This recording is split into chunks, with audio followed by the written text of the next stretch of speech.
This is Inspiring Design, where unique innovators come together to share their knowledge, share their insight, and keep us up to date with the latest industry trends. And here's your host, Roshan Senanayake.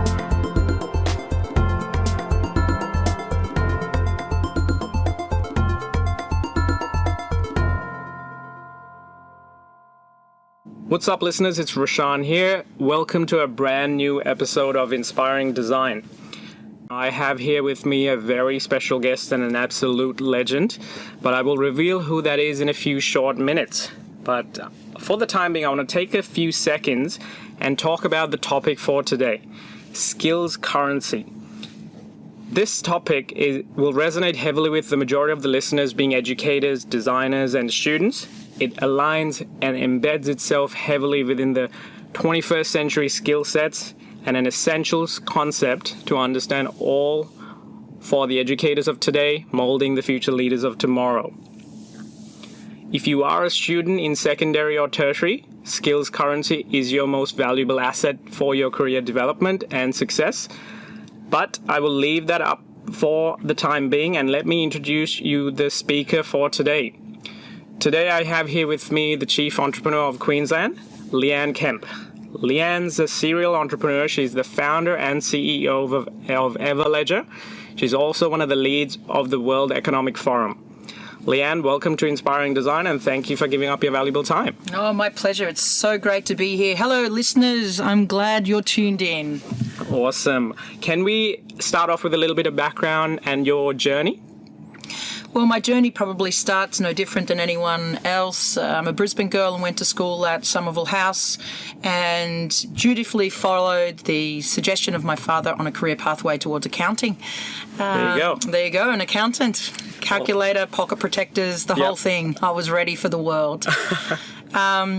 As I stand here today, or actually sit here today because we're sitting down, I'm the founder and CEO of a company that's fast-moving called Everledger. We built a platform of provenance using the very best of new and emerging technologies such as blockchain, artificial intelligence, machine vision, to be able to trace diamonds from the source of the mine to the retail network, to be able to answer the question, where does it come from? A very simple question that's probably being asked of many different objects, whether it be the meat on our plates that we're eating, and yet we don't have a system that enables the traceability to be seen and interwoven into the object.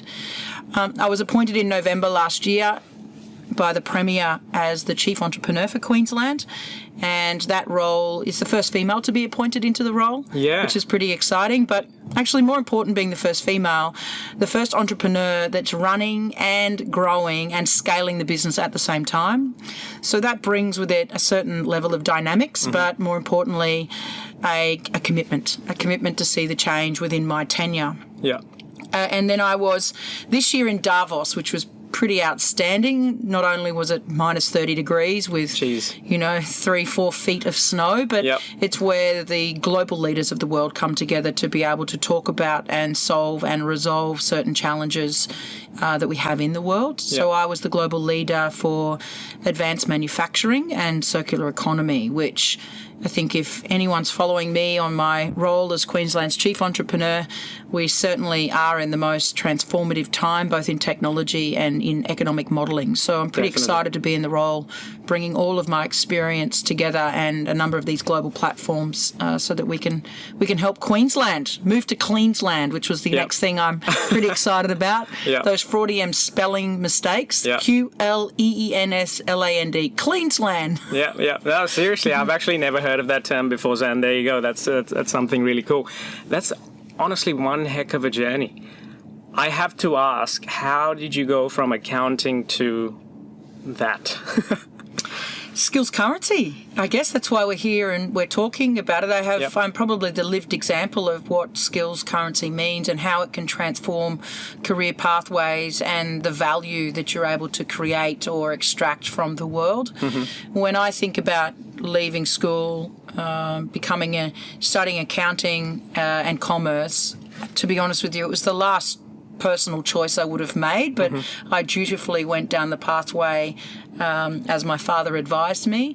But I had a curiosity towards computing, and Of course, accounting software was really new to the market in the mid-90s. Yeah.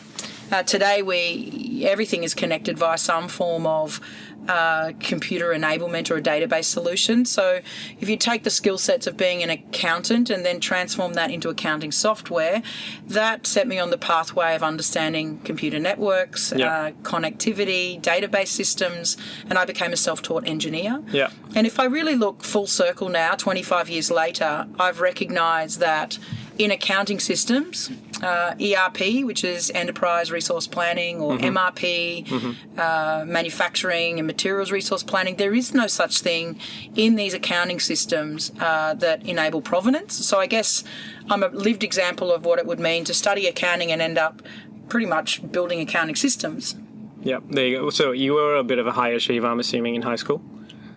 Well, I don't think so. I think if you ask my friends, I'm probably the average, because a lot of my friends are Olympians that have subsequently won significant medals and have been to five Olympics, some 6 Olympics. Wow. So I'm the brain athlete of our friends network. Yep. I wouldn't say I'm a high achiever. I would just say that I'm committed to making the change that I want to see in my world. Yeah.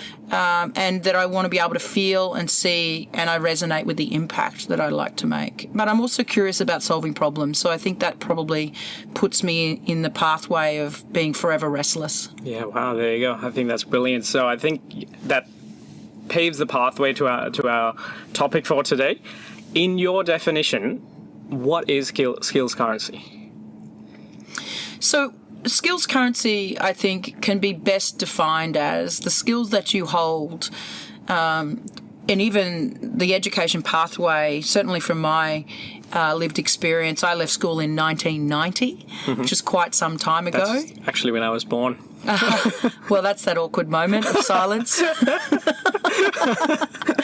1989 was Tim Berners-Lee. So when you think about the world, I had a telephone that still had a cord on it, one that you put the finger in and you had the dial that you turned. Yep.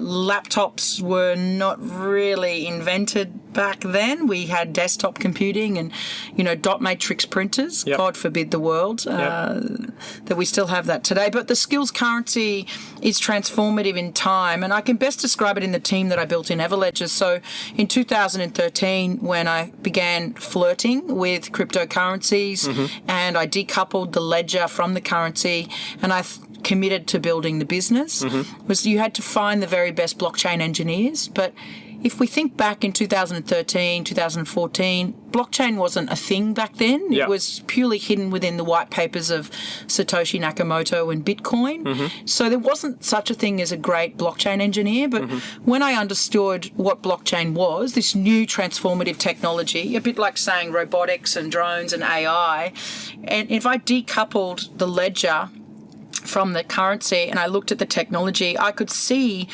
written plainly in the white paper that it was built up of cryptography, it was built up of database technologies. So I just went out into the world and found the very best cryptographers I could find, and the very best database engineers, and built a blockchain team. And now, some 4 years later, we have incredible blockchain engineers. So the currency of being a software developer, the currency of being a database engineer has served the purpose of a currency, a skills currency that can be transformed. The same example of me, a boring accountant, studied commerce, plastic pocket protectors with green auditing pens, has enabled my career pathway to turn into pretty much probably one of the transformative platforms in provenance in the world today. Yeah, definitely. Well, there you go. And if I may describe it in another way, because the majority of the listeners are educators in secondary and tertiary, and I've got a lot of students listening in on this as well. Is that another word for transferable skills, or is that part of skills currency? I think they that's I've never been asked that question before. So skills transfer or transferability of skills is a subcomponent of skills currency. So I think skills currency plays out in a way where you have an understanding of building transformative value within the baseline skill that you hold. If I'm in the market today as an accountant or a commerce expert, the value of my skill would sit within a bucket of value, a certain wage bracket. But I've transformed and had a skills currency that has enabled me now to have a greater yield out of my currency, because I've combined it with another learned set of skills in computer technologies and language, vision language. Yeah. So the currency of my skill has also a larger foreign exchange, just like the Australian dollar. And if we think about the skills that I have in accounting at the right time in the market with blockchain rising, has an increasingly large value ratio if I have myself in an international market. So if I have a certain level of experience, certain skills currency, the call out in a dense market like London and New York, I would probably be, worth $500,000 in an international market. Yeah. So there's skills currency is both within transferability, but not only transferability. If you know how to play the market with your skills, you're able to then increase the return upon your own knowledge, but also the return into your back pocket. So it's almost a way of putting a dollar value on your skills portfolio. Correct. Yeah, well, there you go. I think that's a very cool concept of, especially for students, I think, looking at entering the industry in that next 5 to 10 year bracket. And schools are always focusing on 21st century skill sets.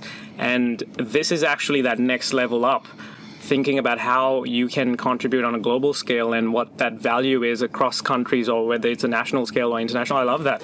It also helps when you think about corporates and the frozen middle, those that have sat within organisations for 20 years as middle management, that have a huge amount of lived experience and understand that their skills and their depth of their skills have huge transformative value, rather than it just being in the job, working the hours with a certain level of maturity in their skills. That maturity can play out in an increasingly important way. And I'd start talking about this where we say, I remember being the accountant in the room and I had a spreadsheet and I did a pivot table. I thought pivot tables were just incredible. How do you take all this data in an Excel spreadsheet? But I didn't believe what was in the pivot table. So I took a calculator and checked what was in my Excel spreadsheet. Right. I mean, you think that was crazy. But today, humans are the checksum of technology. So we will have those that have increasingly deep understanding of a certain type of job that will checksum the artificial intelligence algorithms or the autonomous car on the road, because the human will say that's not right, out of an instinctive way, to understand that algorithm is not performing in the way that maybe programmatically has been suggested that it was to be designed for. So that transformation in skills is increasingly important, probably more for the frozen middle, the companies that are sitting there in middle management. I'm not going to lie, the pivot table thing went over my head because accounting is not in my skills currency at all, or my portfolio. I think if you had that conversation with my brother, who's an economist, I think he would perfectly get that. But I get the overall concept, and that's actually really cool, because this is aligning a lot of things already in my head while you're talking, because a lot of people ask me a similar question going, you studied architecture and then was in conventional practice, but then why are you teaching now? Why are you in education? And it's the same thing, and it's understanding and using those transferable skill sets and understanding what happens at that human level. And I feel like this is also very much aligned with design thinking, agile approach, lean approaches. When you start to incorporate all of these elements together, this is a missing piece that's been in the mind map of my head, actually. So this is actually really cool. Talk about technologies and gamifying technology. What if you could turn all of these great constructs that build incredible companies and face it inward to yourself? And so create yourself as the very best version of the very best version of you, but also the very best version of think about yourself as a business in its own right. How do you do your own daily stand-ups instead of standing up with the team? How do you sort of scrum master yourself through the process and through your career pathway? This is actually exactly what I tell my students. Instead of trying to think of how do you actually get a job, instead position yourself as actually a business, at a brand and a company, and then think about which company actually best aligns with your values, who you are, what you want, what your passions are, and then find the company or the business that you want to work for to align with that instead of just looking for a paycheck. This is, I love this. This is actually really cool. But I think you've already answered this without saying it. I'm assuming this is not industry specific. No, absolutely. It's an obvious question. It's human specific, though. Yes. So it is being the very best version of you as a human.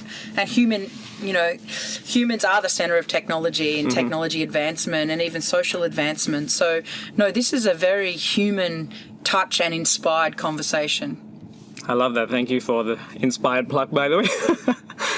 How important would it be for a student's point of view? Because it's becoming more evident in my head that, like, if you are in the industry already, how to elevate from that, or if you're an entrepreneur leading your own businesses, other people are depending on you, and the business actually grows while you grow, and that's something that even I'm personally experiencing as well. But someone going through, let's say, the conventional method of school, uni, work for another company, work your way up the ladder.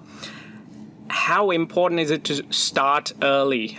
Is it at a secondary level or a tertiary level that students should think about their skills currency and expanding that portfolio? So I think probably the most important, I wouldn't have put these words in my own mouth in the 90s, but I have recognised that I have a pledge to lifelong learnings and that I'm increasingly curious about the learnings that I've experienced. So you have a learning, and sometimes those learnings are hidden within written context, or you're listening to them in a podcast, but to be able to then run through the experience of those lifelong learnings is increasingly important, because that's the process that gives you that transformative power as a person in your skills and in the inside of you as a good person, contributing to the planet, contributing to the people around you. Yeah. So I think that pledge to lifelong learnings is probably the biggest call out. And that's not to say that you hide away in universities with your head stuck in books and you become a career academic. And there's nothing wrong with being a career academic. But for me, I've been increasingly curious about living the experience of those learnings and vice versa. And sometimes the learnings give you the experience, and sometimes the experience gives you the learnings. Yeah. And I'm assuming you're using the word experience to encompass mistakes. Of course. Mistakes are the very best. In fact, someone asked me, what is the biggest failure? What's your biggest failure? And I said it was when I did nothing. Wow, that's heavy. When I did nothing. You have to be able to do something, not just sit in that moment. Is that in your schooling or tertiary, or do you mean in the interim of before Everledger? Where was that? There's always going to be moments where you, contemplate and be of complete mindfulness around the situation. But there are also times in life where you've sat and contemplated just way too long. And I think in part some large corporations aren't necessarily willing to disrupt themselves or reinvent themselves. So the world will just do that around them. I think it really comes from David Attenborough. If a shark stops swimming, the lungs fill up with water and the shark will drown. So one doesn't want to do that. That paints a picture. Yeah, it does paint the picture, doesn't it? Definitely.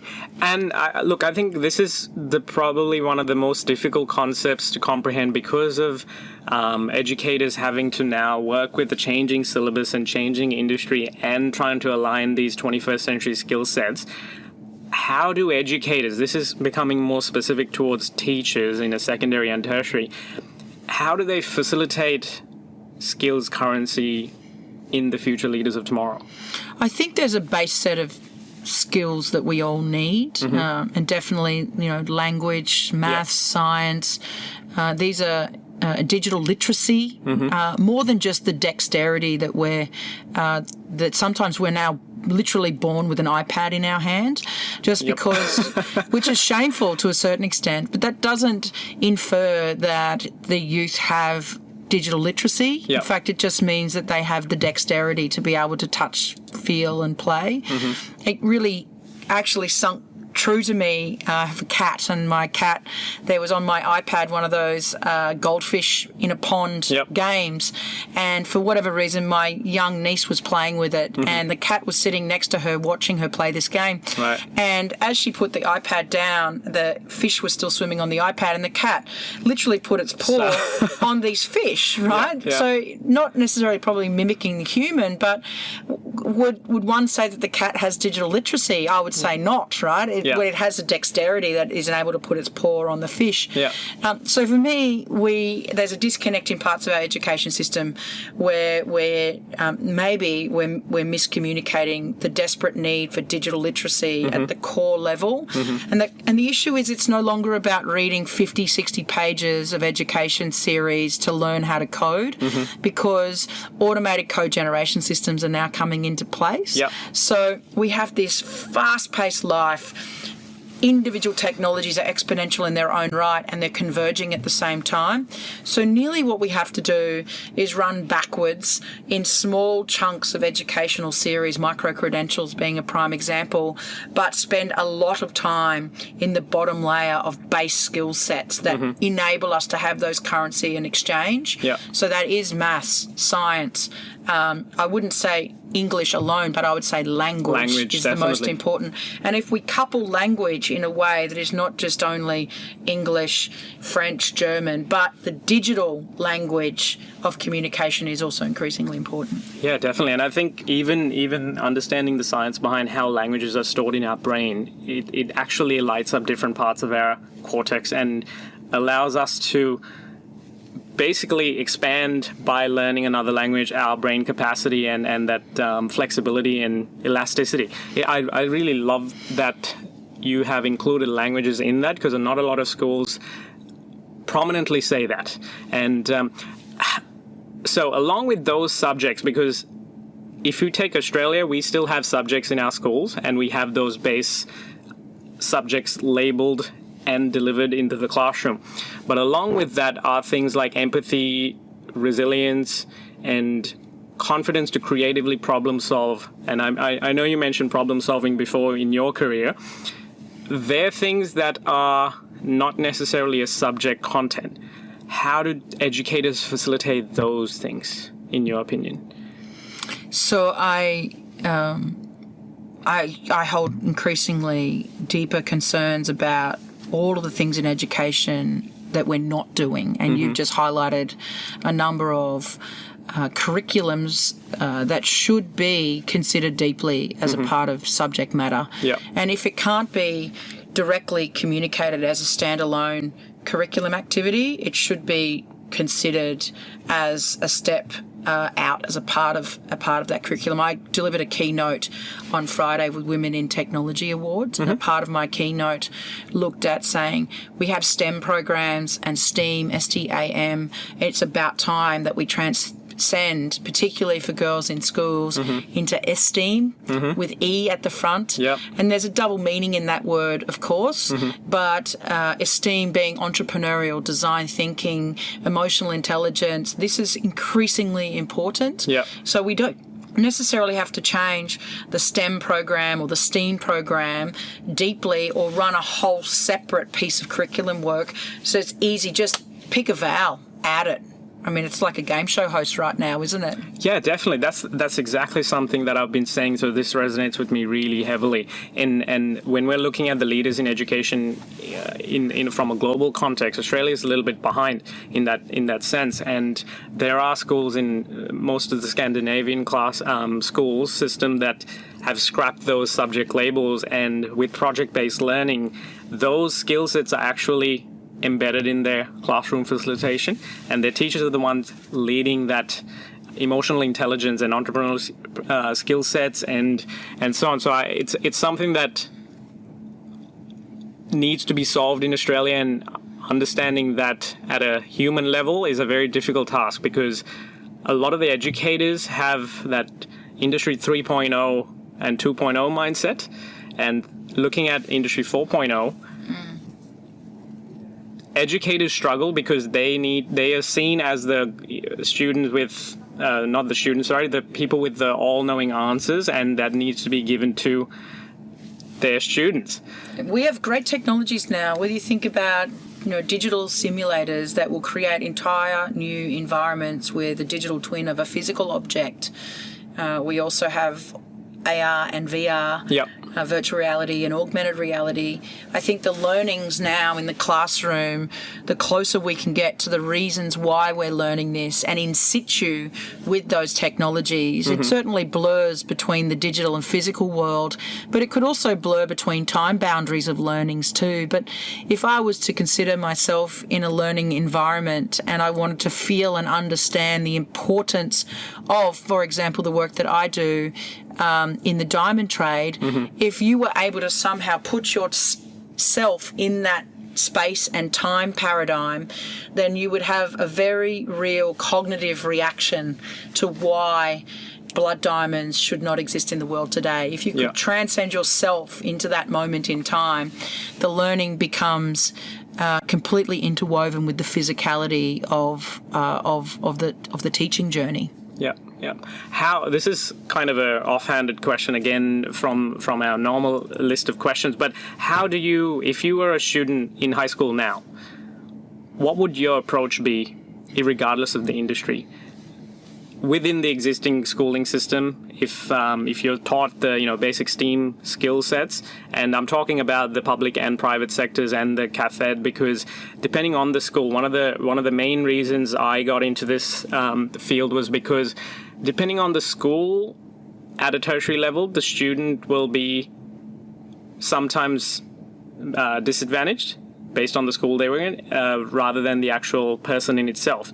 And they almost have to rebuild themselves back up during the tertiary system before they enter into the industry. So even if you are in the public or private or cath ed system, if you are a student today, what would your approach be? But the same concern exists in an adult journey in a working career, right? So if I put myself within a certain organisation and access to internal resources are depleted, then you also have to walk out of that employment base and recreate yourself as well. So I think what I would do currently, if I was a student, I would try and take sound bites and snippets on many, many, many different subject levels, but I would counteract that with swimming. I would literally follow the black line for a number of hours a day so that you had that time and space dimension with your head under the water to think and concentrate. Often we find the world is moving so fast. There's so much to learn. There's so much cognitive overload that's happening. Whether I, get in an Uber now and I'm listening to a podcast to cram in the next level of learnings, you're literally over-censoring your brain. So you have to have a counteractive measure to that. And I think being able to have full mindfulness, having a physicality to a sport that takes you with your head under the water to nearly absorb those learnings and allow it to become embedded within a physical sense is important. But no longer can you just sit with one learning journey in one dimension and hope that will see you out for a 30-year career path. Life isn't like this anymore. That's, I think, the most difficult thing that a lot of students are struggling with because of the amount of information out there. How do they know what they need to learn? It's an abundance of it. And that's actually one of the reasons when I'm working with my tertiary students, trying to guide them to allow them to think on their own so they can, rather than telling them go and listen to this podcast or go and listen to this talk or go and study this, allowing them to make their own decision-making processes and understand themselves, understand their own physiology, like you just said, counteracting with sports or whether it's meditation. And even just taking that time out, whether it's a 5-minute breather or 2 days, understanding how to do those things is a decision that happens in your head. And a lot of students struggle to know that because their self-awareness is still growing. And there's a whole high learning that occurs in sleep patterning, which is very difficult for those to understand, right? How can you learn while you sleep? But there is such a thing, right? There's a number of transformative technologies that occur with understanding the technical waves that occur within the brain. So it might be a bit far abstracted from our podcast conversation today, but certainly in Silicon Valley, there's a lot of of work that's been going on in the space for high performance, high brain absorption whilst you sleep. Well, this is the thing, and you may have heard about this already. There's that next link in evolution has now come about because of the amount of information called sleep elites, and I think our DNA is actually evolving in itself because of the information and the diseases in the world and the environment in itself, where people can be high functioning individuals. They don't fall sick. They only need 4 or 5 hours of sleep, and they're incredible. I'm definitely not that, because I need 7-8 hours of sleep, otherwise I can't function. But so I think it's interesting. Have very close friends of mine that are athletes and close friends of mine that have been working with me for some time, and I do get 4 to 5 hours sleep a night. Some of that has been forced behaviours because of the types of time travel that I've had to do with time zones. But I also am able to literally fall asleep on command in the back of a car or what have you, like a baby rocking to sleep. But it was interesting on the weekend. In fact, I spent time with my very close friends. It was my birthday last week. And they said to me, I don't think you see it, Leanne, because you're so close to it, but your brain muscle now is so athleticized that you can make decisions. You have a cognitive level. You can connect this in such a speed that it surpasses our thinking. So we're still on page 1. You've already flicked through. You've read it faster. You've absorbed it. You've actioned in part of it, and it's become a part of the learning muscle. And at the end of the day, your brain is another muscle, so you are just exercising. Sleep elites. I didn't even know there was such a thing. Or you just punch that into Google. You will find so much research on that. And there's a couple of people that I know, and they're young people, and there's a few people in their 40s, and they're incredible. Like, they're CEOs or leading their businesses or, higher up managing a lot of people. They don't get sick. I don't get sick either. I just thought it was because Maybe you are. Well, my mum always said to me, my 2 brothers used to always have measles and get sick, and she said, I think you've got the constitution of a sewer rat. You must be the one carrying the disease. Honestly, I'm not sure. I think I'm a sleep elite. I think you might be based on that description, because if, for example, you can function at that level and still have that ability to think and process information and remember things and exercise the brain like you have. Maybe it forced its evolution because you've exercised your brain so much. I'm not sure, but sleep elites. It's definitely something that we can compare, and I'm going to say everyday person to a sleep elite's DNA pattern is actually different, and the way they function is different. The frequency is different. It's incredible. But anyway, I think we went off on a little bit of a tangent. These are actually things that I really enjoy talking on a personal level, and I think this aligns with the skills currency because you can't actually develop those things and your portfolio without having that overall understanding of basically the universe, your biology, your physiology, your mindset, how your body works, what happens in the industry, what's happening in a global level and an international level, regardless of the industry. And I think this is a really cool concept, and I think we've summarized it pretty well in half an hour. But I'd love to give the opportunity for the listeners, if they want to contact you and learn more. Absolutely. Yeah, you can easily find me. You can find me through the Queensland Chief Entrepreneur's office on oqce.qld.gov.au. My Twitter handle, Leanne_Kemp, and then LinkedIn. Stalk me. Yes, pretty easy. Definitely. And she's doing some incredible work. So have a look at that. And these links will be in this podcast website page down the bottom as well. But one last question before we finish off for today is, we discussed heavily what the students should do and how they should approach it. Teachers have a very, very big hand in education at the moment and understanding and facilitating these things. What are some key actions that they can do today, tomorrow, in assisting their students with building a skills currency portfolio? I think one of the greatest programs we could aspire towards, again, was a part of my keynote speech last week, is to be able to spend more deliberate time in intergenerational weaving to bring the older generation and the younger together. There's a series of life events that occur in your adult life, and it gives you the ability to be able to balance what is important versus what is emerging and versus what is purely inspiring. But the ability to be able to bring the older and younger generation together is also increasingly important for innovation. If we think about farmers that are out on the land, driven tractors for 500 hours, it's really small events that are in repeatingly frustrating times and circumstances for farmers where they'll come up with the very best automated gate opener or some type of tank monitoring system. Combining that with the very best of new sensor technologies, I think, is a really important way to bring the community together, but also to enable not just the theory of how to innovate, but to be able to place that in the real world, solving real problems with real people, will mean that inspirational events around innovation are not just hidden within great pitch decks. You'll actually see them live up in the world. Yeah. So I think the more that we can with teachers to get out, get the dirt on the boots, and who knows, we'll probably create a whole series of farmers to founders across Queensland if we're able to combine those together. We have men's sheds around all of Queensland, but how about if we transform those into smart sheds or tech sheds where we're able to bring those two different generations together with the university's blessing? Yeah.